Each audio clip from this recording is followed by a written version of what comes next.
Si Ginoong Saldico, si Congressman Saldico, saan mo na-meet? Nakita ko po. Nakita ko po siya. Saan mo nakita? Doon po sa may sa Shangri-La. Bakit mo siya nakita? Magkakausap po siya ni boss. So kasama ka ni Engineer Alcantara nung kausap ni Congressman Saldico, si Engineer Alcantara. Opo, pero naka-distance po ako. Hindi po yung kausap po. Hindi po kayo kausap. Opo. Usap lang po yun. Wala po kayong dineliver na pera or what? Nag-deliver din po kami ng pera pero hindi po directly kay sa kanya. Bali yun nga pong Sinong kanya po? Sinong kanya? hindi po namin directly nakita si Kong Saldi. Okay. Ang pinakausap po sa amin yung tao niya pong pangalan ni Paul. Paul. Okay. So a certain Paul na tao ni Kong Saldi. Opo, Your Honor. Ang inabutan nyo ng pera. Opo. Sa pagkakaalala, alam mo magkano pera yung inabot mo doon sa tao ni Kong Saldi na si Paul? Maraming maleta po ng pera yon, Your Honor. Tingin ko po, billion po yon. Bilyon? Opo. Saan nyo sinakay yung bilyon? Sa mga van po. Kung di po ako nagkamali, mga 6 o 7 van po yung gamit namin nun. 7 van? Pagdadala. Bakit? Ilang maleta ba yung ilang bilyon na yon? Ang laman po ng isang maleta, nasa 50 million po. So ilang maleta lahat-lahat yun? Estimate mo, pagkatanda mo? Mahigit po sa 20 maleta, Your Honor. At 50 million? Opo, Your Honor. So mga 1 billion po yon, tama po ba? Opo, Your Honor. Saan po dineliver ito? Yun nga po sa meron nung una po, doon po sa basement po ng Shangri-La. Shangri-La Hotel? Opo. Saan Shangri-La po? Dalawa po, Sa, tatlo po Shangri-La ito. sa BGC po. Sa BGC, sa basement. Opo. So, paano? May kotse ba tumapat sa van ninyo? May mga van to van? Wala po sir, kumbaga diretso po siya sa elevator, paakyat po doon sa penthouse. Kinarga po ninyo sa penthouse? Sa Kaninong- pinakataas po, actually yung isang kasama po namin na si Engineer Paul, nakarating po siya mismo doon sa loob ng Penthouse? doon sa taas. So, yung 20 maleta na yon ay sa penthouse ninyo i-deliver sa Shangri-La? Yes po. Pero, Alright. bukod Now- po sa Shangri-La, nagdadala rin po kami sa Valle Verde. Valle Verde din po, bahay din po ito ni Congressman Saldico. Kagaya nga po nung sinasabi ni Boss Henry kanina, nung unang po hindi po ako nagkakamali, unang 2 taon sa Shangri-La po. Nung mga sumunod na taon, puro sa Valle Verde, 6 na po.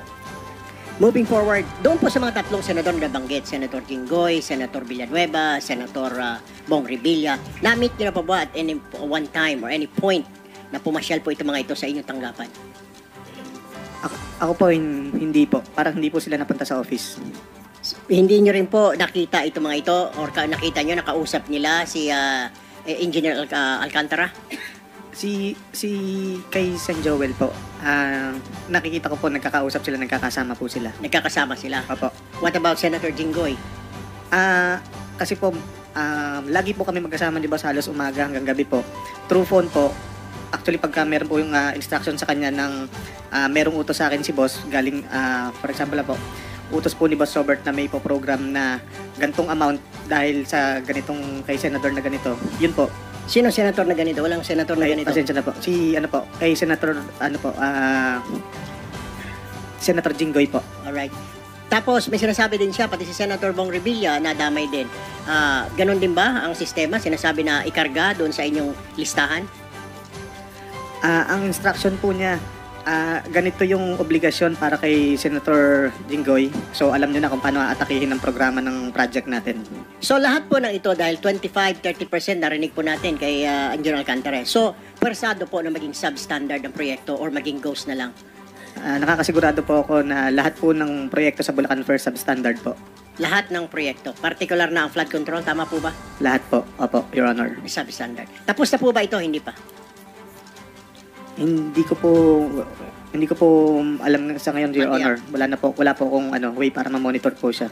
Alright, thank you very much. Mr. Chairman. Go ahead. Yes, follow up. With the indulgence of Senator. Sure, go ahead. Bryce, sinasabi mo, lahat ng proyekto ninyo, substandard? Opo, Your Honor, kasi lahat po ito may obligasyon na kailangan itago. Lahat, as in, hindi lang flood control. Opo, Your Honor. Hindi po namimit ko ano po yung eksaktong nasa plano, Your Honor. So may plano ang DPWH, merong budget yan, pero dahil yung budget pinaghati-hatian ninyo, sa dulo, walang project na maayos na dumaan sa inyo. Wala po. Yan ang testimony mo ngayon. Opo, Your sa opisina po namin, Your Honor. At yung hawak mo ulit ay anong mga proyekto, Bryce? Yung hawak nyo ni Alcantara? Meron pong mga flood control structures, meron pong mga building, meron pong mga kalsada. Pati Your classroom, Honor. kasama dyan, no? Kasama po, Your So Honor. lahat yan substandard. Opo, hindi po tumatama sa plano na nakadesign talaga para dito. Meron ba kayong proyekto na walang porsyentuhan? Na maayos, na matino? Meron ba? Wala po, Your Honor. Wala. This is Bulacan o buong Region 3? Hindi ko po masabi yung sa ibang lugar, Your Honor. Ang sinasabi ko po yung sa nasasakupan po namin, wala po talaga, Your Honor. Is it okay, Senator Tulfo? We're suspending the rules on the 5 minutes because kakaunti lang naman tayo rito. So, please proceed. Secretary With the Bunoan, provision, of course. meron Go ba ahead, kayong go ahead. komento dito? Secretary Bunoan. Ito, anong years ito, Bryce? Anong years itong pinag-uusapan natin? Anong mga proyekto? Mula po nung dumating si Boss Henry, Which is 2019 po, 2019 to 2025. up to present po. 6 na taon, walang maayos na proyekto dyan. Wala pong tumama kung ano po yung nakaspecify sa plano. Hindi po na-meet lahat yun. At lahat yan may porsyentuhan. Lahat po, Your Honor. Former Secretary Bunoan, may masasabi ka ba? Excuse me, Senator Bang. Follow up lang, ano? Hindi afterthought ito, ah. Alam mo ito, habang nangyayari, at the time. Opo, may instruction po lahat to. Aware kayo na talagang substandard. Opo, Your Honor. Hindi ngayon lang, ah. Hindi po ngayon lang, Thank Your you, Honor. Senator Bang. Secretary Bunoan, ano masasabi mo dyan? I don't know what to say, Your Honor. This is the first time that I have heard about all these shenanigans that they're doing actually in this district engineering office. They're supposed to monitor. They have to submit monitoring. In my watch, they're supposed to submit monitoring reports every phase of the work, every phase of the project, Your Honor. Sino pong in charge ng monitoring po sa DPWH? Dito po sa Bulacan. Yung the regional office will be the one to monitor, but they will submit. They will be submitting actually Magpangalan kayo, Secretary. Kasi ito, first time ko ito narinig. We're investigating flood control. Ngayon na amin lahat ng proyekto, pati classroom, pati ospital, pati tulay, pati kalsada, lahat substandard. No? That's what you're saying, Bryce, no? Yes po, Your Honor. Maisama ko lang po. Yung mga street lights po namin, overpriced po lahat yun. Street light, Pero- cat's eye, lahat na. Walang tumama, no? Opo. So ikaw, 'di ba? So kunyari kayo ni Alcantara, kayo yung DE, under kayo kay Bernardo. Nung mga panahon po na yun, opo, Your Honor. Okay, and then si Yusek Bernardo, Secretary Bunoan, siya ba yung in charge ng monitoring niyan? O hindi rin, iba pa? Iba pa, Your Honor. Sino po? Sa central office, I think it's with the Bureau of Construction, Your Honor. Bureau of Construction. Under a director? Under a... Under the director, Your Honor. Pangalanan po For now, I natin. think the director is Yung noon po, 2019 to 2025, pinag-uusapan po natin.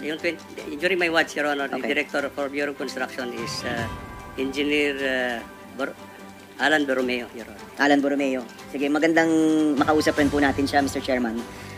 Hindi ko po maintindihan, actually, Secretary, nung una nating hearing, tinanong ko sa'yo, ilan kaya yung kasangkot dito?